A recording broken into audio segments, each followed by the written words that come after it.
Indo British advanced pain clinic నొప్పి మాయం surgery దూరం ఫర్ అపాయింట్మెంట్స్ 9155515563. నమస్తే, welcome to iDream. It's me Anusha Komal. ఇవాళ మన గెస్ట్ సామాజికవేత్త అడ్వకేట్ సుభాష్ని గారు ఉన్నారు. వారితో మాట్లాడదాం. నమస్తే మేడం. నమస్తే అండి. గత కొన్ని రోజులుగా న్యూస్లో మనం చూస్తున్నాం, ఒక పోలీస్ డిపార్ట్మెంట్లో ట్రయాంగిల్ లవ్ స్టోరీ విషాదకరంగా విషాదాంతమైంది వాళ్ళ స్టోరీ కూడా. సో వ్యక్తి ఎవరైతే ఎస్ఐ ఉన్నారో ఆయన ఆల్రెడీ భార్య పిల్లలు ఉన్న వ్యక్తి, ఇంకొక ఆవిడ డైవర్స్ తీసుకున్న వ్యక్తి, ఇందులో ఇంకొక వ్యక్తి ఇన్వాల్వ్ అవ్వడం. అంటే మనం సాధారణ ప్రజల్లో మనం ఇలాంటి రిలేషన్షిప్స్ అవి సాడ్ ఎండింగ్స్ చూస్తూ ఉంటాం. బట్ ఒక బాధ్యతాయుతమైన పదవిలో ఉండి ఒక సమాజాన్ని ఇన్స్పైర్ కానీ ఎఫెక్ట్ చేసే విధమైన పొజిషన్లో ఉన్న వాళ్ళు కూడా దీనికి బాధితులుగా అంటే నిలబడుతున్నారు. అంటే మనం ఎలా చూడాలి ఈ రిలేషన్షిప్స్ని? ఇందులో అంటే తలుచుకుంటే ఇలాంటి సంఘటనలు ఎక్కువ స్థాయిలలో యూత్ని అయినా కానీ వివాహం చేసుకునే వ్యక్తులైనా ప్రేమించే వ్యక్తులని భయభ్రాంతులకు గురి చేసే సంఘటనలు ఇవి. అవును, ఎందుకంటే బాధ్యతయుతమైన పొజిషనే కాదు, చాలా అంటే సమాజంలో చాలా కీలకమైన వ్యవహారాన్ని ఈ సమాజాన్ని తీర్చిదిద్దే లా అండ్ ఆర్డర్కి సంబంధించిన వ్యక్తుల యొక్క మరణం అది చాలా భయంకరమైనది. అవును, ఎందుకంటే ఒక సామాన్యుడికి ఏదైనా జరిగితేనే మనం చాలా ఫీల్ అయిపోతాము. అలాంటిది ఒక మరణమే అంటే suicide, 3 members at a time suicide అంటే మీరు చూడండి ఎంత పెద్ద భయంకరమైన ఇది. అందులో ఈ ఏరియాస్లలో మన దగ్గర ఇలాంటివి జరగడం అంటే అది చాలా భయంకరంగానే. అందులో పోలీస్ దాంట్లో ఇంతకుముందు కూడా ఒక ఇన్సిడెంట్ కూడా ఒక మహిళని ప్రేమించుకున్నారని వాళ్ళు చంపేసిండ్రు, ప్రేమించి పెళ్లి చేసుకున్నారని. అందరు కానిస్టేబుల్ అంటే ఒక పోలీస్ అంటే మనకు ఒకలాంటి ఫీల్ అంటే చాలా అంటే మనకు ఎంతో బలంగా ఉంటుంది, సమాజానికి బలంగా ఉండేదే పోలీస్ వ్యవస్థ. అవును, అలాంటిది ఒక ఎస్ఐ పొజిషన్లో ఉన్న వ్యక్తి ఆయన తప్పు చేసిండా లేదా అన్నది మనం ఒక కార్నర్లో తీసుకున్నాం ఒకవైపు. బట్ మరణించండు. ఇప్పుడు వాళ్ళు అంటే వాళ్ళ చుట్టాలు కానీ అతన్ని ఏ విధంగా ఒక అంటే ఏం నెగిటివ్లో ఆయనని తీసుకురావద్దు మీడియా దయచేసి, ఆయన చాలా మంచోడు అని చెప్తున్నారు. మరోవైపు వాళ్ళ భార్య గొడవ చేసుకొని వెళ్ళిపోయింది అన్నది మరోవైపు మనకు కనబడుతుంది. అంటే ఇక్కడ ఒక కానిస్టేబుల్ పొజిషన్లో ఉన్న ఒక విమెన్ ఏదైతే ఉన్నారో ఆమె డైవర్స్ డ్రైవ్ ఉన్నది. అంటే ఒక పోస్ట్ అక్కడ ఖాళీ ఉన్నది, హస్బెండ్ పోస్ట్ ఈజ్ వేకెంట్ అక్కడ. అదే క్రమంలో మళ్ళా అదే దాంట్లో పనిచేస్తున్న వ్యక్తి అక్కడే ఉన్నారు, కంప్యూటర్ ఆపరేటర్. మరి ఆ వ్యక్తి ఈ అమ్మాయి రాక వీళ్ళు ముందు ఉన్నారు, ఎస్ఐ తర్వాత వచ్చాడు. వీళ్ళ పరిచయం ఎక్కువ అయ్యి ఉంటుంది నా దృష్టిలో. అయితే వీళ్ళ పరిచయాన్ని ఆయన వచ్చిన తర్వాత ఎస్ఐ వచ్చిన తర్వాత ఎస్ఐకి పరిచయం అవ్వడం వల్ల మేబీ అది ఒక ట్రయాంగిల్ క్లాష్గా ఏర్పడ్డాయి. ఏది ఏమైనా నువ్వు ట్రయాంగిలను యాంగిల్ ఏదైనా కానివ్వండి, సమాజానికి బాధ్యత నీ నీ నీ యొక్క విధి నిర్వహణ అన్నది చాలా ఇంపార్టెంట్ పోలీస్కి. ఎస్పెషల్లీ ఆమె కానిస్టేబుల్ ఆయన లైఫ్లో ఉన్నా లేకున్నా భార్య ఉన్నదండి, భార్య బిడ్డ ఉన్నారు, పిల్లలు ఉన్నారు అన్నది ఏర్పడుతుంది కదా. That is all. మనకు నువ్వు ఇంకొక అమ్మాయిని తో మాట్లాడడం తప్పు కాదండి, వ్యవహారాన్ని నువ్వు నీ వైపు తిప్పుకోవడమా లేకుంటే దాంట్లో ఇంటర్ఫిరెన్స్ కావాలన్నది తప్పది. ఆ వ్యక్తి తప్పు చేసిండా, ఆమెతోని రిలేషన్షిప్ ఉందా లేదా అన్నది మనం గమనించిన అతని మీదకి ఆల్రెడీ వచ్చేసింది. There is some triangle, there is some inter related affair between 3 of them. మధ్యలో కానిస్టేబుల్ కూడా ఇప్పుడు 3 చనిపోయినారు కాబట్టి మనం ఎంత మాట్లాడుకున్నా ఏమొస్తుంది? ఈ సమాజానికి బాధ్యతాయుతమైన ఈ పౌరులు ఈ ఘటనకు పాల్పడితే ఏంటి, మనం ఏ విధంగా సమాజానికి ఒక సూచన మెసేజ్ ఏమి ఇస్తున్నాము అంటే నువ్వు పెళ్లి చేసుకున్నా పర్వాలేదు, భార్య పిల్లలు ఉన్నా పర్వాలేదు, ఇంకొకరిని లవ్ చేయొచ్చు, ఇంకొకరిని చూడొచ్చు. మరి అది కూడా ఆమె ఇంకోళ్ళతో లవ్ అఫేర్లో ఉన్న విధి విధానాలు మనకు సూచిస్తున్నాయి. సో ఇక్కడ ఏంటంటే ఎవరు ఏమైనా కానీ ఒక డిపార్ట్మెంట్కి సంబంధించిన వాళ్ళు. డిపార్ట్మెంటల్ గురించి చాలా పొగుడుకుంటూ చెప్పే విధానాలు చాలా చూసినాం మనం, చాలా పొగుడుతున్నారు కదా. ఇప్పుడు ఇలాంటి సంఘటనలు why don't you make any ఒక కౌన్సిలింగ్ ఎందుకు పెట్టకూడదు? డిపార్ట్మెంట్లోనే నువ్వు నీ డిపార్ట్మెంట్ ఉన్న వాళ్ళని నిన్ను ఒక సబ్ కమిటీ కూడా చెప్పాను నేను, ఒక కౌన్సిలర్నే నిర్వహించాలండి, ఒకరిని పెట్టేసేయాలి డిపార్ట్మెంటల్లో. ఇప్పుడు మీకు మేజర్ ప్రెస్ అడ్మినిస్ట్రేషన్స్ ఉంటాయి, ప్రెస్కి సంబంధించిన వాళ్ళు ఉంటారు. ఎవరైనా జర్నలిస్ట్కి ఏదన్నా అఘాత్యం జరిగింది, లేకుంటే డిప్రెస్డ్ అయిండు, లేకుంటే స్ట్రెస్గా ఉన్నారు, they will refer to the counsellor దగ్గర నుంచి ఎస్ హీఈస్ ఓకే అని అంటే అతన్ని మళ్ళా డ్యూటీలకి they will give the remuneration అంత ఇస్తారు, వాళ్ళ మంత్లీ ఇన్కమ్ అంత ఇస్తారు.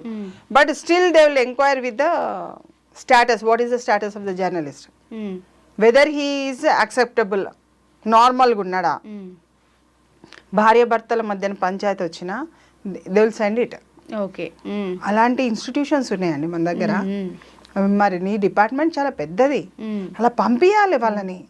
ఎందుకంటే ఇది నార్మల్ స్టేజ్లో డెత్ కాదండి, చాలా సీరియస్గా తీసుకోవాలి మనం. ఎస్ అంత చదువుకొని అంత పెద్ద పొజిషన్లో ఉన్న వాళ్ళే విచక్షణారహితంగా అంటే ఏం చేయాలి, ఏం చేయకూడదు, ఏం చేస్తే ఎలాంటి పరిణామాలు వస్తాయి అన్న స్పృహ లేకపోతే మామూలు జనాలకి ఎలాంటి మెసేజ్ వెళ్తుంది? ఎందుకంటే ఈ మధ్యకాలంలో మనం ఇల్లిసిట్ రిలేషన్షిప్స్ కానీ దానివల్ల వచ్చే కాన్సిక్వెన్సెస్ కానీ చాలా వరకు చూస్తున్నాం, ఫేస్ చేస్తోంది ప్రజెంట్ సొసైటీ. ఒక్కటండి దీనికి కారణాలు ఏంటంటే మనం ఏ వైపు పోతున్నామో, ఏ అగాధంలోకి మనం నెట్టివేయబడుతున్నాం అనేది మనకు తెలియట్లేదు. ఎందుకంటే this phone has created many nuisance. అవును, ఈ ఫోన్ని టెక్నాలజీని అభివృద్ధికే ఉపయోగించాలి. ఇది మన జీవితాన్ని అగాధంలో నెట్టడానికి ఉపయోగించద్దు. నీకు కొట్లాట జరుగుతుంది, నీ వైపు ఒక అంటే సంఘర్షణ లెవెల్లో అందరూ వెళ్ళిపోతున్నాము, ముగ్గురు వెళ్తున్నారు, ఒక్కరు కాదు ఇద్దరు కాదు. ఈ ఇన్సిడెంటే తీసుకుందాం, వేరే ఇన్సిడెంట్ గురించి మనం మాట్లాడద్దు. అగాధంలోకి వెళ్ళిపోతున్నారు. వ్యక్తి కారులో బయలుదేరిండు, ఇంకో వ్యక్తి బండి మీద బయలుదేరిండు, ఈమె బయలుదేరిండు. అంటే there is a meet between 3 of them. అవును, ఆ 3 of them ఒక చెరువు దగ్గరికి వెళ్తే ఆ చెరువు దగ్గర నెట్టేసింది ఎవరు, నెట్టబడ్డ వాళ్ళు ఎవరు? మొత్తానికి ఇద్దరు ఫస్ట్ పడి ఉండాలి, నెక్స్ట్ వాళ్ళకి భయపడి వాళ్ళు చనిపోయి ఉండాలి. ఇవైతే ఎక్కువ ఇన్సిడెంట్ డిపార్ట్మెంట్లో కానీ వేరే దగ్గర కూడా ముగ్గురు ఉన్న దగ్గర ఇద్దరు చనిపోతే మూడో వ్యక్తికి ఆటోమేటిక్గా డిప్రెస్డ్ అయిపోయి వాళ్ళు కూడా సూసైడ్ అటెంప్ట్ చేస్తారు. అది ఇట్ ఈస్ అ కామన్, అది అంటే మామూలుగా నడుస్తుంది. సో ఇక్కడ వాళ్ళకు హోదా ఉంది, ముగ్గురు పోలీస్ డిపార్ట్మెంట్ వాళ్ళే, అంటే రూల్ లా అండ్ ఆర్డర్ ఉంది, రూల్ గురించి తెలిసిన వ్యక్తులే జరిగింది. సో అక్కడ ఏం చేయొచ్చు, ప్రికాషనరీ మెజరు ఎప్పుడైతే రండి రావాలి మాట్లాడాలి అది ఇది అని సంఘర్షణ జరిగినప్పుడు they should call to others. నాకు ఇట్లా అనిపిస్తుంది, మేము మాట్లాడడానికి వెళ్తున్నాము, ఒక సజెస్టివ్ పార్ట్ అనేది థర్డ్ పర్సన్ నుంచి తీసుకోవాలి. తీసుకొని అక్కడ ఆపేసుకోవాలి, కలవద్దు, మాట్లాడద్దు. అది నిశ్శబ్దంతో ఎవరి డ్యూటీ వాళ్ళు చేసుకుంటూ కొంతకాలం వెళ్ళిన తర్వాత పరిష్కారం అంతటా అయిపోతుంది. ఇంత మరణం చెందవలసిన అంత అవసరం లేదు. ఒక తల్లి బిడ్డని వేరు చేసినట్టే, అవును, వాళ్ళని అనాథాలు చేసినట్టే. ఇప్పుడు నువ్వు కంపెన్సేషన్ కట్టాలి, ఇప్పుడు తల్లి పిల్లలకి కట్టాలి కదా. మరి డిపార్ట్మెంట్ నుంచి నువ్వు పోయి చచ్చిపోతే ఎట్లా? చాలా ప్రమాదం కదండి. మళ్ళీ ఇక్కడ ఈ అబ్బాయి కంప్యూటర్ ఆపరేటర్కి అతనికి కూడా ఒక ఇల్లు ఉంటుంటుంది కదా, అతను కూడా నష్టపోయింది కదా. మరి ఈమె ఇప్పుడు మధ్యలో ఉన్న కానిస్టేబుల్ డైవర్స్ తీసుకొని ఏం సాధించినట్టు అన్నది అక్కడ ఏం వస్తారు. There is lack of knowledge అనే కాదు, పేషెన్సీ లేదు. ఫస్ట్ ఆఫ్ ఆల్ అంత ఆతృతపడి ఇప్పటికి చచ్చిపోవాల్సినంత అవసరం ఏముంది, చంపవలసినంత అవసరం ఏముంది? But that should be deeply enquired by the department. ఇలాంటి సందేశాలు ఒక మీట్ పెట్టేసి ఇలాంటి ఏమన్నా ఇంకా ఫ్యూచర్లో ఉంటే ఇలాంటివి చెయ్యకూడదు, ఏమన్నా సింపుల్గా ప్రాబ్లమ్స్ వస్తే ఒక కౌన్సిలింగ్లో మీరు వెళ్ళండి, మీరు మాట్లాడండి, మైండ్ని సెట్ చేసుకోండి, ఇతరుల వైపు తిప్పుకోకండి. 2 నిమిషాలు ఇంకొక డ్యూటీ చేసుకుంటే ఇంత ఘోరం కూడా వచ్చేది కాదు. ఏదో పని ఉన్నదని బయటికి పరిగెత్తండి, లేకుంటే యూ గో అవుట్ సైడ్, ఒక 2 రోజులు లీవ్ పెట్టుకోండి, వెళ్ళిపోండి. Why you want to send this type of messages? నీకు ట్రయాంగిల్ కానీ ఏ లవ్ అయినా కానీ space gap should be there. వ్యక్తికి మధ్యన ఒక గ్యాప్ ఉండాలి. ఉంటే బ్రతకచ్చు. భూమి మీద నూకలు బాకీ ఉన్నదనేది మనం బ్రతకచ్చు. కానీ గ్యాప్ లేకుండా కొట్లాడుకుంటూ ఉద్రేకం వస్తుంది కదా, అది ఇట్ లీడ్స్ టు వాడిని చంపాలా సావాలా రెండే వస్తాయి. 2 వే ఆన్సర్స్. ఇద్దరు వాడిని చంపాలి, నేను చావాలి. వీడు చచ్చిపోయినప్పుడు వాడు బతుకుండడం నేను బతుకున్నాను కదా అన్నది ఆడికి డౌట్ వస్తే ఆడు కూడా చచ్చిపోతాడు. ఉద్రేకంలో మనము ఏం చెయ్యలేము. అక్కడ కొంచెం గ్యాప్ తీసుకున్నారు అనుకోండి, ఒక ఛాయ్ తాగండి, బయటికి పోయి కొంచెం సేపు మాట్లాడండి, తెలిసిన వాళ్ళకి ఒక ఫోన్ చేయండి, అన్న ఏం సంగతి బాగున్నారా అని అంటే కూడా అక్కడ సమస్య పోతుంది. కానీ రిగరస్గా దాని మీదనే మాట్లాడుకుంటా నీ సంగతి చూస్తా నా సంగతి చూస్తా మనం ముగ్గురం కలిసి మాట్లాడి అసలు తేల్చుకుందాం అసలు ఎవరెవరు కథ అన్నది కనుక తీసుకొస్తే ముగ్గురికి థ్రెట్టే. అది వీళ్ళ కేసే కాదు, అది ఒక పోలీసు వాళ్ళ కేసు కావచ్చు, ఇంకొక హయ్యర్ అఫీషియల్ కావచ్చు, సామాన్యుడే కావచ్చు, రాజకీయమే కావచ్చు. ముగ్గురు వ్యక్తుల మధ్య దగ్గర ఉన్న ఒక ట్రాజిడీ లాంటి ప్రాబ్లమ్ని సొల్యూషన్గా ఒక స్పేస్ తీసుకొని దూరం వెళ్ళిపోవాలి. ఆ రోజు సంఘటన జరిగింది, ఇద్దరి మధ్యన గొడవైంది, గో బ్యాక్. ఆ రోజుకి వదిలిపెట్టండి ఆ సమస్యని. 2 రోజుల తర్వాత పెట్టుకోండి మళ్ళీ సమస్యని, మళ్ళీ ఇంకొక రోజు పెట్టుకోండి. కానీ ఫేజ్ వైజ్గా you divide the issue into phase wise, not life. సంఘటనని జీవితానికి ముడిపడి మరణించడం అన్నది అవివేకం. నీకు నీ దేశం గురించి నీ భక్తి లేదు. ఫస్ట్ ఆ ముగ్గురు వ్యక్తులకు కూడా దేశ భక్తి లేదు, తన గురించి భక్తి లేదు, తనంటే తను ఇష్టపడే వ్యక్తులు కాదు. నువ్వు చనిపోయినావా అంటే నిన్ను నువ్వు వదిలిపెట్టుకున్నట్టే, అంటే వేస్ట్ బిన్లో మనం వేసుకున్నట్టే, మనల్ని మనం వేస్ట్ బిన్నే. Live for the country. ఈ దేశానికి నేను ఏం చేయగలుగుతాను, ఏం చెయ్యాలి, ఏం చేసి చూపిస్తాను అన్నదే మనము సమాజానికి నేర్పించాలి. ఎప్పుడైతే తల్లిదండ్రులు పిల్లల్ని పుట్టగానే ఈ దేశం నీది, ఈ దేశం కోసం నువ్వు బతకాలి అని నేర్పించే తల్లిదండ్రులు, దేశం బాగుపడతారు. మీరు జపాన్ చూడండి, అది వాళ్ళ దేశం కోసం చేయమంటే ప్రాణాలు కూడా ఇచ్చేస్తారు. దేశమే ఇంపార్టెంట్ అండి. నువ్వు తల్లిదండ్రులు అంటే ఒక కుటుంబమే. When they grow up they give something for the country. నువ్వు 4 గంటలు వండుకున్నావు, 10 గంటలు వండుకున్నావు ఇంట్లో, ఆ దేశ పరిస్థితి నీరు గార్చినట్టే.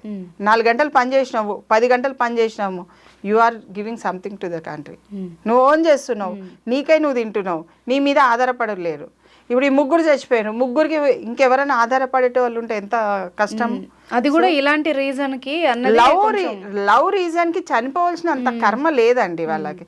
అందరి సంపాదన పలురే, వాళ్ళు చాలా సంపాదిస్తున్నారు. బయట వచ్చేది వస్తుంది రాంది తర్వాత విషయం. అంటే విషయం ఏంటంటే వీళ్ళు ఆ స్టేజ్ వరకు ఒక జాబ్ తెచ్చుకొని ఎంత మంచి పొజిషన్ లో ఉన్నారంటే సక్సెస్ అయినట్టే. కానీ ఇంత చిన్న అంటే మనకి బయట నుండి చిన్నగా అనిపించవచ్చు, వాళ్ళకి పెద్దగా అనిపించవచ్చు, కానీ లేదు ఎక్స్పర్ట్ సలహా తీసుకుంటే మంచిది అయ్యి ఉండేదేమో. ఎక్స్పర్ట్ కాదండి, స్పేస్ ఇవ్వండి. కొట్లాట అయింది ఇద్దరి మధ్యన, ఎవరైనా కానీ ఇద్దరి మధ్యన కానీ ముగ్గురు మధ్యన కానీ 10 మంది మధ్యన, ఆ రోజు వదిలిపెట్టి నెక్స్ట్ డేకి వెళ్ళండి, సమస్య పరిష్కారం అయిపోతుంది. అదే రోజు కావాలి, అదే నిమిషంలో కావాలి, అప్పుడే కావాలి అని అంటే మార్గాలు రిజల్ట్ ఇలా మరణమే శరణ్యం అయిపోతుంది.